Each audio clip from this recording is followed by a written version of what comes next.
This game is rated M for mature.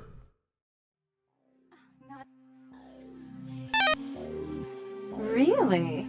Do I often pogo stick through your thoughts wearing nothing but a smile? Be honest. Or don't. Like all sway kittens do. On hands and knees, you lap up the milk of me. And we purr, kitten, like dragonflies buzzing around frog bellies. So, Therese told me you might be back with something for her. Do you have it with you? It's beautiful, like a knight in shining armor, dangling at the end of a noose. That was cliche and predictable, but you can say it any time, and I'll act like you were the first to know me. Are you sure that's the kind of thing you want to say to me? Keep bending me, and I'm bound to snap. Oh, did she now? I spend a few nights with Bertram, and all of a sudden he's the pox of Santa Monica. Paranoia and Therese have been bedfellows for longer than I can remember. Indulge my curiosity. What did you really think of Therese? We're identical twins. Oh, I wish I could do something about it, but Bertram won't.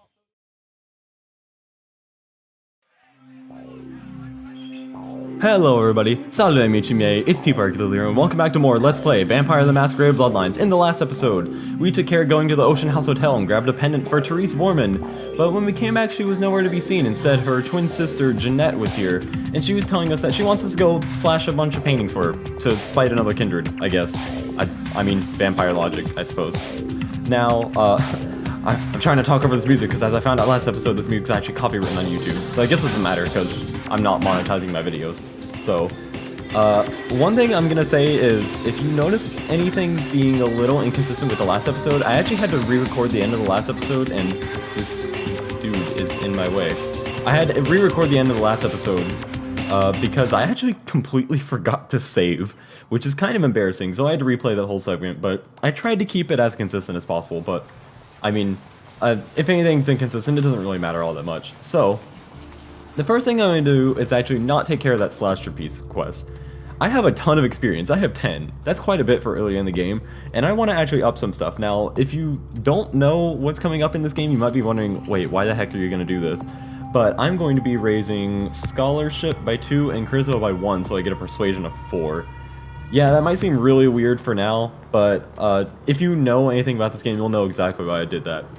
So, our first task is to go over to the Gallery Noire, which is where this art show is being held, and try and sneak in so we can destroy some of these paintings. It's right here across from Mercurio's... I said Mercutio because I was thinking of Shakespeare because I've been watching Madame Wario Sims 2 LP again. Mercurio's apartment, and we're gonna get introduced to actually a fan favorite character because as you can see here, the front door is locked, and let me just say it's probably not a great idea to just try and go through the front door. So why don't we talk to the security guard instead? Hey, hold on a minute there. I'm afraid you are committing a 351. That's trespassing on private property. I'm gonna have to ask that you vacate the premises immediately, or I'm afraid I'll be forced to radio this in. This is Officer Chunk. He is a, basically a fan favorite character. Not really because he's like all that amazing, but he's a pretty funny character. If you have some really high social feats, or if you, okay, mostly if you're female and you have a really high seduction suite, I don't think it actually has to be that high, but if you have the seduction suite, you can actually seduce him and it's absolutely hilarious. Or you can use demontation and you get some really funny dialogue with that. I might show that in post, but for now we'll just say, didn't you get the call? Huh? What call are you talking about there, Chief? One of the artists pissed off the director, so I'm gonna pull their art from the show. And who might you be then, Chief? I don't think it's in our best interest to intimidate him, but I'm the museum director's assistant. Do you let me in? Yeah?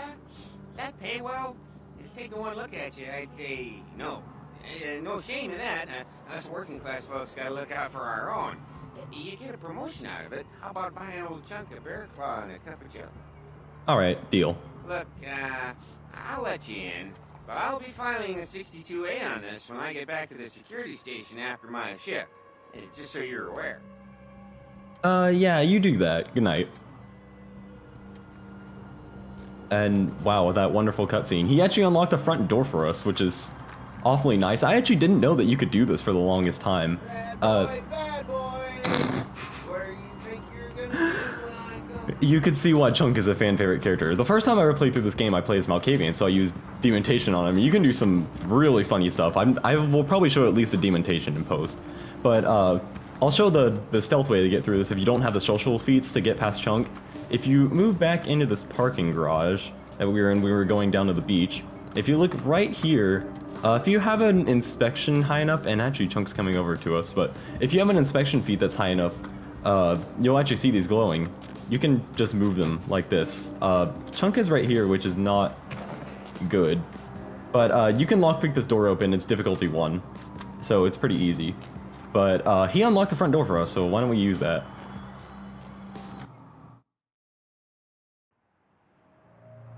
And here we are in this art show. Now, if we grab this knife that Jeanette gave to us, and luckily I actually remembered how to pull out weapons in this game, didn't have to go through the inventory.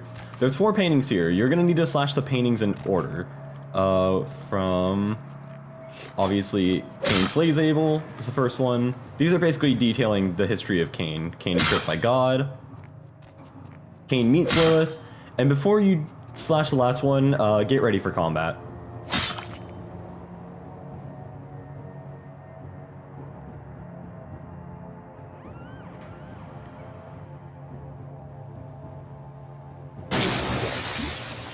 And this is a Blood Guardian, essentially our first boss fight in this game. I'm gonna get out my fist because I'm probably gonna end up doing more damage to him with that. If I don't whiff every time. This guy's, you pretty much have to fight him brain dead and hope that you get lucky and he doesn't swing a lot. You can use your not your feats, your disciplines. Like, if you have really high celerity, this guy's super simple, but I'm like not hitting him at all. If you have a firearm also, it's super ridiculously easy. Because you can just shoot him. Ooh, nice combo right there. You can use blood buff as well to raise your strength to 5, but I mean, I guess that might actually be a good idea right now. We'll do a little bit more damage that way. Which, we can pretty much just tank damage from this guy and then just whack him a whole bunch. I think because our strength is so high, we also can soak more damage. So once you defeat him, then you get the experience and your quest log is updated. And over here, we have that charity box that Jeanette told us about. Now, taking this, if it shows on screen, we'll get the $250. And sadly, I think this is a bug in the original game. We'll lose our humanity for us, even if Jeanette told us what it was really for. I think if you have the unofficial patch, it's fine. And because we slashed all these paintings, it's probably safer to exit out the back.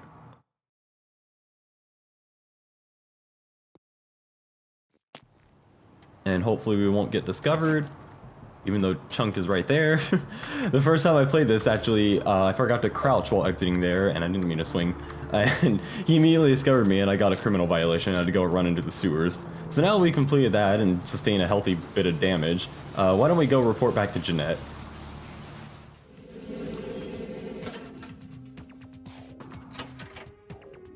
You. What were you thinking? Oh, The museum. That was my event. Did you think I wouldn't find out? but... Shut up. I thought I could control my sister as long as Tongue was out of the picture, but nothing's changed. I should have expected that you'd succumb to Jeanette's influence like all the others, but how dare you! I should have known that this was coming, that this was actually hers. Because, one, Jeanette gave it to us, and she wants to spurn her sister. And, well, obviously because I played this game before, but I didn't do it, I swear. I think they put this dialogue option in case you skip slash repeats. Because I actually, I made a slight mistake last episode. I said that if you refuse slash repeats that you have to do it anyway. That's actually not true at all. If you go to Gallery Noir, you'll see police in front of it. If you ask one of the police, they'll basically say the paintings were slashed anyway, even if you didn't do it, and then you get this. Jeanette claimed you did it for her, but let's say I believe you. After all, you've acted decently and rationally up to now. I imagine you'd still like me to call off the feud. Yeah, I have that item from the Ocean House. Excellent! I'll take that. However, there's only one problem. If Tongue gets word that I threatened Jeanette, which he most certainly already has, it's not likely he'll believe me. So, in order to call off the feud, You're going to have to convince Jeanette to forgive me first. I've kind of had enough of both of you with this, giving me the runaround. You know, when you address me that way, I'm almost inclined to believe you were responsible for what happened at the museum. So I'll ask you one more time. Will you go settle things with Jeanette? But it's probably better to at least make Kindred think that we're on their side, so, yeah, I lost my head, sure. What do I have to do? I made some threats against my sister. Idle threats, involving fire and her impious satin sheets. She took them quite seriously, and is avoiding me. I want to meet with her, and explain that they were said in the heat of the moment. I asked her to meet me at the Surfside Diner, to reconcile, but I'm busy with the club and my other endeavors. I'd like you to go to the diner and promise her that I don't plan to take any action against her. Wait for her in the back booth, near the phones. Yeah, I'll go. Then the feud's off? I want to see my sister. Yes, I'll call it off once I've spoken with her myself. Just do what I ask. Well, alright, we have our next task, to go to the Surfside Diner. That one that we heard about from E, actually. Maybe we'll be able to find out more about Thin Bloods there, and his sire, Lily. And we need to go and meet with Jeanette.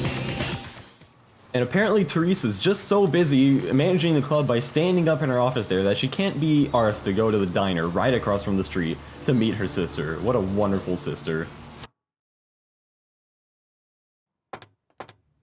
Now I'm gonna say this once again, be prepared for combat. These thugs right here don't look too nice and friendly, but let's go and meet Jeanette at the back of the diner anyway. And they're gonna go and attack us. Luckily I have a few blood packs, which I brought just for this purpose. And now I want to make it over here without dying and whack them to death. And hopefully not miss the combo. And once I've actually killed one of them, I can... Luckily the inventory pauses the game, the actual like hotkey menus don't.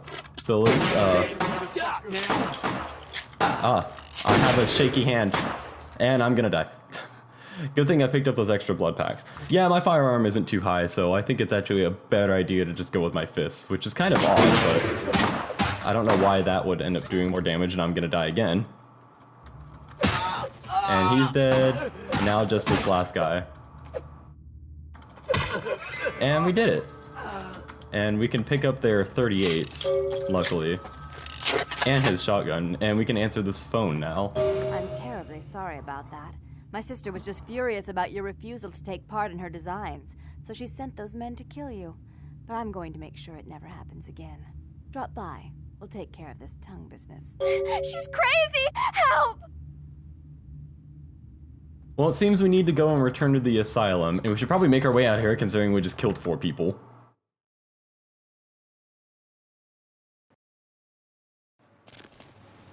And if you leave fast enough, the police actually won't be here. Every single time I did this quest before, actually, I waited a little bit before I left and all the police showed up. I don't know if that's maybe a bug that I don't think you're supposed to get a criminal violation because, I mean, you're only acting in self-defense.